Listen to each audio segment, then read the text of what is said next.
a very good morning from what is that can only be described as a beautiful summer-like Manchester morning here. Absolutely gorgeous. Of course, today here in Great Britain, like everywhere else, I suppose, in Europe, it's 23rd of April, and the 23rd of April is St George's Day, the patron saint of England.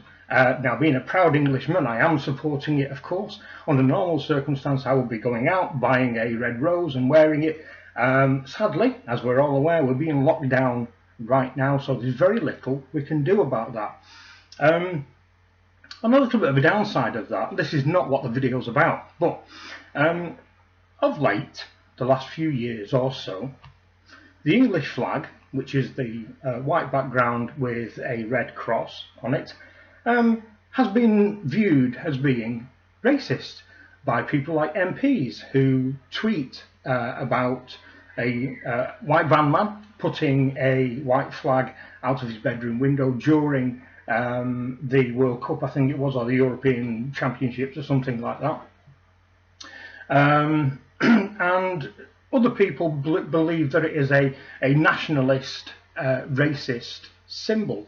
So it sort of rubs me up the wrong way about that. We seem to be the only race, nationality in the United Kingdom who are not allowed to celebrate our national day, and we are the only one, so I believe, who doesn't have a bank holiday on our national day. Everyone celebrates St Patrick's Day for Ireland, of course. Even if you're not Irish, you go out and drink Guinness or Jameson's or whatever you want. St David's Day in Wales and so on and so forth. Now, sorry, tablets. Now the problem is people don't really get annoyed enough to make a fuss about it, and I believe that they should. So every day, so every St George's Day, I try really hard to remember to put a tweet out there reminding people that it is St George's Day and to celebrate it loudly and proudly and be a proud Englishman stroke woman. Notice no other genders put in there. So that's my little rant right at the beginning.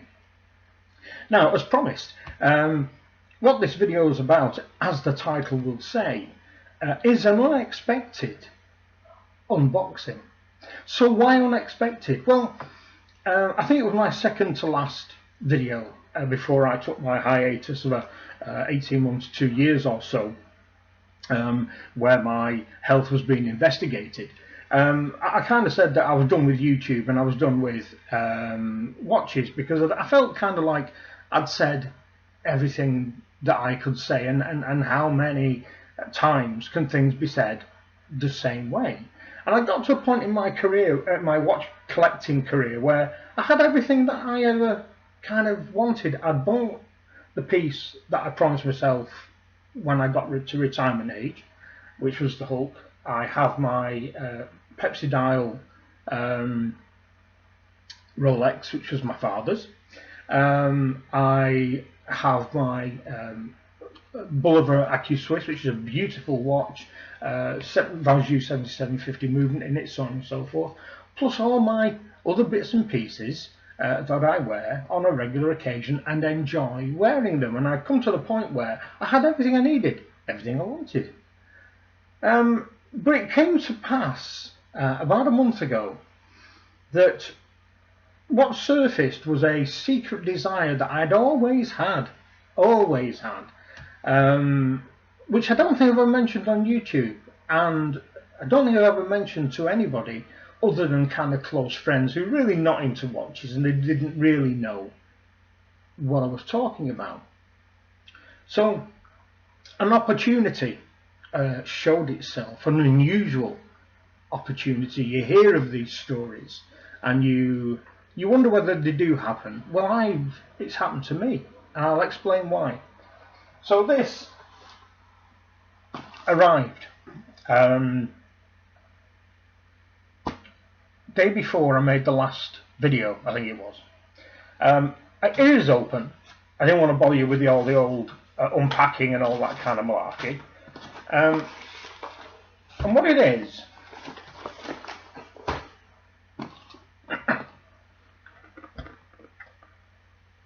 an Omega. Now, I own my Omega Bond, as you're very well aware, my Seamaster. Beautiful, gorgeous. I love it to pieces. It was one of the first, was it the first? It might have been the first kind of expensive watch I bought second hand. And it cost me 850 quid. It had a box and instruction manual, but nothing other than that. But looking online now, and this ties into my last video about watches and crystal balls, whatever it was I called it,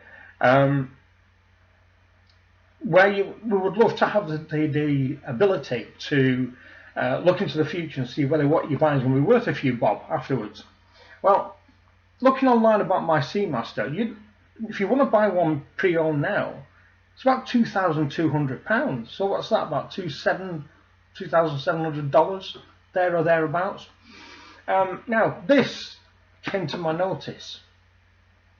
So what I'll do, I'll kind of show you what it is. It comes with everything. It's got the box, it's got the instruction manual, it's got all the cards. It is a complete set.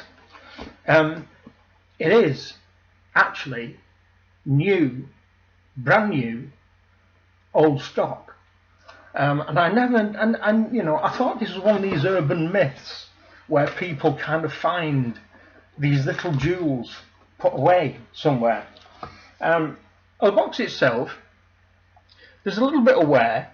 Now that's because what's happened with this is, of course, it's been in the window of a jeweler which had gone out of business, and this opportunity came my way. It's been stored and moved around when stock changed, and they've moved premises and that kind of thing. So there's a few scruffs and scrapes on it and that kind of thing, but that doesn't bother me, because the delight of what's in this box is wonderful. There it is. It is a secret desire I've had for many years and never really fulfilled my dream of actually getting one, because they're always expensive. So as per everything else, it's still got all the tags on it. It obviously comes on the cushion. It is the beautiful mock croc orange or tan, whatever you want to call it, bracelet or strap. Sorry, I'm a bracelet guy, so you know, I always call them that. It is absolutely and utterly pristine. It's a beautiful thing. It even comes with, I'll be with you in a minute, the Omega orange trimmed cleaning cloth for your beautiful new watch. Now, quite interestingly, when this arrived, and what I do like about this, I opened this up, and this fascinated me more than anything else. Why a company, and it's hypothetical why, because I know the answer, but you know, a company will go to the trouble, and I hope you'll be able to see this, of embossing a cloth with all their details, which is a beautiful touch. I think it says Seamaster Planet Ocean on there. It's these little details that I think that, although I'm a great fan of cheap, everyday watches that can give you as much pleasure as the more expensive stuff. That being said, what I'm wearing today is my Invicta Pro Diver, which I love, which is just, you know, it's a homage to a two-tone bluesy, of course. So I get great joy out of wearing this, but it's these little touches that kind of make the upper echelons of watches that little bit more special. So what I want to do, I know quite a lot of you want to know these details, and maybe there's kind of new people watching this who are really not into watches, and that they don't really know all the model numbers and the specifications and all that kind of thing. So I've just jotted down them all, so I'll run through them quickly, and you know, all the old guard, of course, who we all know what we're doing. Turn off, switch your brain off, and you know. Well, this is, you know, it's an Omega Seamaster Planet Ocean 600. The model that I've got is the 42mm case. Now I know there's a 46, but I always, when I was looking at the 46, I always viewed it as being a little bit too bulky. Everything I own, although I can pull off a big watch, my Panis Big Pilot, which is the nod to the IWC Big Pilot, it's a massive watch, and I think that sits well on my wrist. But more or less everything else is either 40 or 42, and this falls into that category.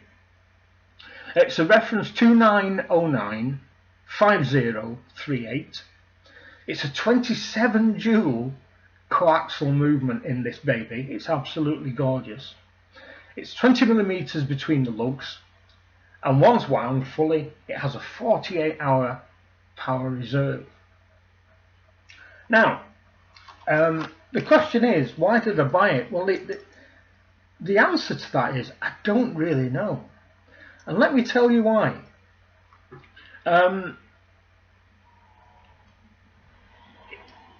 It has everything that I've always wanted on a watch, like my other Seamaster. It is a proper diver, firstly. It's got the helium release valve on one side, of course, and the crown on the other side. It's a beautiful looking thing. I love the orange numbers. I think they're wonderful. I love the other indices, the indices marks that are what appear to me to be a very pale orange, and I love that as well. I've actually not seen it in the dark yet because I'm not been particularly well the last few days, so this has stayed in the box, but I will make an effort just to see what it looks like with the lume. Now, what I'll do, there is going to be a bit of a delay uploading this because I've got things to do today, but what I will do at the end of the video, I will put up some nice photos of the watch close up so you can have a nice look at it and zoom in on it and all that kind of thing. So let's get back to the reason why I bought it. Well, the reason I bought it is quite simple, because it was one of these in the back of your head desires that doesn't come to the fore until you realise that that's something you've always wanted. And obviously the other thing for me, as you're all aware, I'm a sucker for colour. And this orange is just beautiful. I have nothing like it. My Seiko Pogue is that beautiful metallic sunshine yellow. The Hulk is that beautiful green that goes from black through to the most vivid green. Now I've got this, and it's this beautiful orange, and I love the strap. Now, why I bought it makes no sense. Now let me tell you why. I was finished with watches. Now I was finished with watches because I thought, well, that's it, I've got everything I need. But in the real world, I have nowhere to keep it. My watch boxes are full. My watch winders are full. So, you know, if I am, it's just going to live in the box. And I'd actually quite like having my posh-ish watches in a winder so I can see them through the glass. Now, the problem is, do I buy another winder? Well, my place where I live is only small. It's a one-bedroom flat or a one-bedroom apartment if you're in America. So space is kind of at a premium, and watch winders are fairly bulky things, even if it's just a single or a twin winder. So I don't know what to do there. I'll think about it, and I'll come to some arrangement. Now, the other thing is what do I do with it? And this is going to sound strange, but bear with me. Because I have nowhere for it, do I keep it? or do I sell it? And I don't know is the answer. I don't know whether I'm going to end up keeping this, or whether I'll leave it in the box, make sure that no harm comes to it, and should any interest come my way for this particular watch, then I may well consider passing it on to another custodian, because that's what we are. We are custodian of watches, because if you look after these, even the cheaper stuff, it will outlive us and it will become somebody else's item for them to look after for their life, hopefully. So I don't know what I'm going to do. I know this sounds very strange considering I've just shelled out money to buy this. I've not worn it. I've not put it on my wrist. It's never been put on a wrist, apparently. It's always been just a display item. And what I'll do, if you can see inside the strap there, it's beautifully clean. There's no creases. There's no loss in the image of the Omega on the inside there. It is literally lived in the box in a jeweller's window. This jeweller, in the hard times that we live in at the moment, the jeweller was in continental Europe, in one of the poorer countries, and he went out of business. And this is how this came my way. It is a beautiful thing. I am delighted that for now, until I decide what I'm going to do with it, I am the custodian of it. I will make a decision what I want to do with this. But it is one of those rare beasts which I thought was a myth. But what I think is a more accurate description, they are as rare as hen's teeth or unicorn horns or whatever. Apparently it isn't a myth. Apparently they do turn up. So let me know what you think about this. Let me know whether you have one of these. Let me know whether you have a 46mm one. Let me know whether you think that's too big, too bulky, because I know the 46, I think it comes as a standard with a bracelet on it, doesn't it? I'm not too sure whether you get a rubber dive strap with it or whatever. Let me know what you think I should do. You know, I'm a stupid by thinking about that. I might just sell it on. I never flip, you know that. I don't buy watches to flip. It's not my game. But let me know what you think. And for, I guess for this one, that's it. The Omega Seamaster Planet Ocean 600. Professional diver, beautiful thing. I will probably get hold of a dive strap for it. Small fact is I don't go swimming these days, I don't know. I actually don't know what my plans are for this beautiful little machine. Let me know. Let me know what you think about the watch. Let me know whether you've got one. Let me know whether you like it. And let me know what you think should happen to this. Okay, well that's it for now, people. Thank you very much indeed for watching. And I shall speak to you again